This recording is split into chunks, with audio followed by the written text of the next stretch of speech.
Good morning, and we are going to continue our vocabulary work for the unit events leading up to the American Revolution. Next word is independence. Independence is a condition of a country, nation, or state in which its residents and population, or some portion thereof, exercise self-government and usually sovereignty over its territory. Independence. So they in our situation, the colonies declare their independence from the government of Britain or England, the British Empire. And their intent is to create their own nation, their own country. Independence. Next word, Parliament. Parliament is a legislative body that makes laws and policies, and Parliament is the equivalent to our... 5 minutes till the NFL Hall of Fame. 5 minutes. Parliament is equivalent to our legislative branch in the government.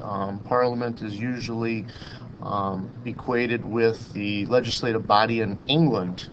But that is the body that makes laws. That's the part of the government that makes laws.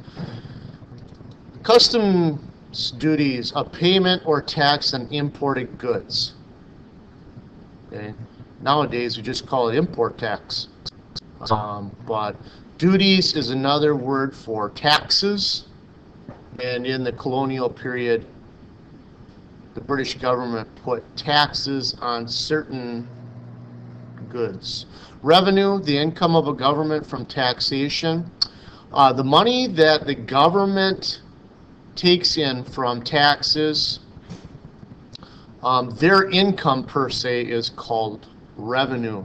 During the this particular period of study of history, the British government tried to raise their revenue by passing certain acts or taxes on their citizens, including the colonies.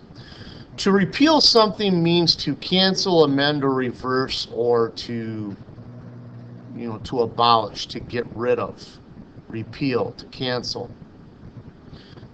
Under the this period of study, the British government did repeal some acts or taxes that they had placed, but what they did after they repealed them is they created other ones. So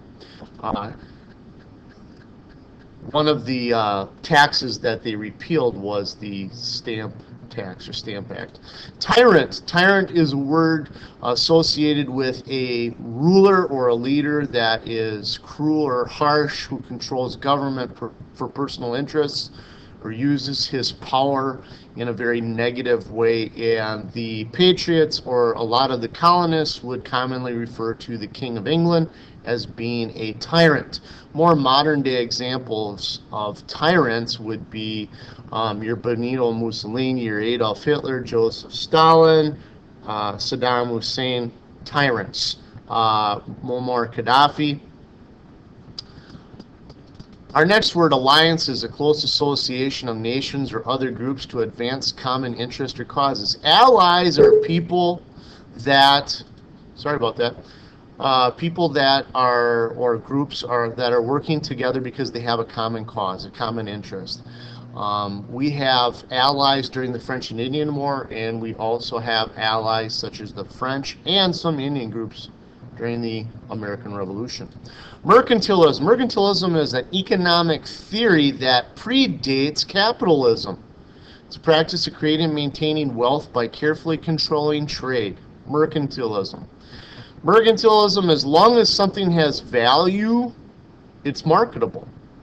And the colony's role in mercantilism was to be a provider of raw materials, but also a source or a place to have England be able to sell their finished goods. The triangular trade is part of that mercantilism policy. In all these triangles, as long as people are trading things of value, mercantilism works. We'll look at more of this later. Law on supply and demand, the economic theory that price is determined by interaction of supply and demand. This is actually one economic theory that a lot of people do understand. The more something is in demand, usually more it costs. You know, in the United States, just watch around Christmas. You know, there are certain technology items that are in really high demand, and they're hard to get, and you watch their prices on like eBay or whatever, their prices obviously really go up. Okay, now we are going to, that concludes our regular class vocabulary. Now we are going to just move quickly into the honors part of the vocabulary overview. Coercive, an act or power of coercing, to compel or restrain by force or authority without regard to individual wishes. To coerce, to restrain by force, to hold against the will.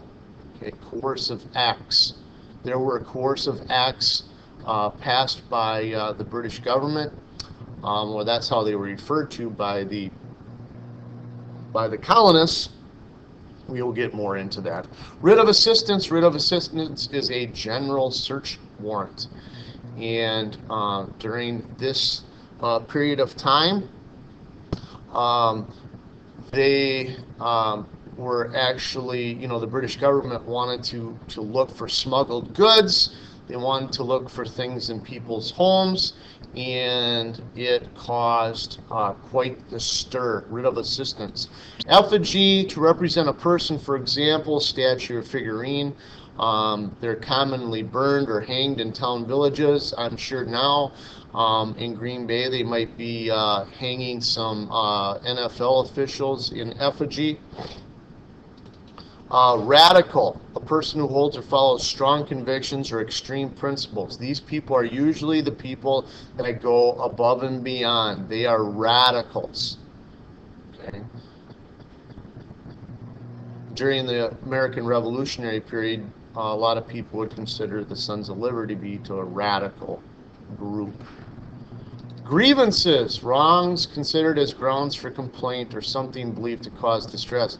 If you have a grievance, you have a complaint. Again, the Packers have a grievance. Natural rights. Natural rights, political theory that individuals have basic rights given to them by nature or God that no individual or government can deny.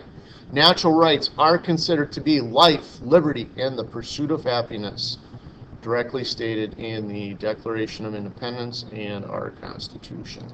Insurrection, the act or an instance of rebelling against a government. Insurrection.